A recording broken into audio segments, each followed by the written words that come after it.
കൊല്ലം Perumpuzha settlement കോളനിയിൽ കഴിഞ്ഞ നവംബറിൽ നടന്ന വെട്ടുകേസിലെ പ്രതി പിടിയിൽ. ഇയാൾ 3 കാപ്പ ഉൾപ്പെടെ 20ഓളം കേസുകളിൽ പ്രതിയാണ്.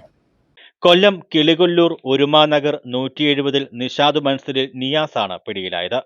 2025 നവംബർ 9 രാത്രി 10:30യോടെയാണ് കേസിന് ആസ്പദമായ സംഭവമുണ്ടാകുന്നത്.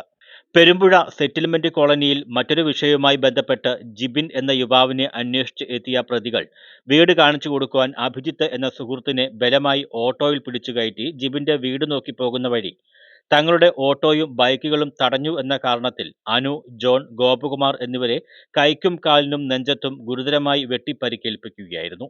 കേസിൽ 1 മുതൽ 5 വരെ പ്രതികളെയും കണ്ടാലറിയാവുന്ന 10 പേരെയും ചേർത്ത് കേസെടുത്തിരുന്നു. ഇതിൽ 3 പ്രതികൾ മുമ്പ് പിടിയിലായി ജാമ്യത്തിൽ ഇറങ്ങിയിരുന്നു.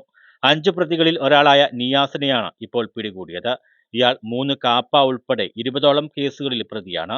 ഇനി സഹോദരനായ നിഷാദിനെയാണ് പിടികൂടാനുള്ളത്. SHO സുനിൽകുമാറിന്റെ നേതൃത്വത്തിൽ SIമാരായ കിരൺ, അതുൽ, രാഹുൽ, CPO ശ്രീജിത്ത് എന്നിവരടങ്ങിയ സംഘം ആലപ്പുഴയിൽ നിന്നാണ് പ്രതിയെ അറസ്റ്റ് ചെയ്തത്. ന്യൂസ് ബ്യൂറോ, കൊല്ലം.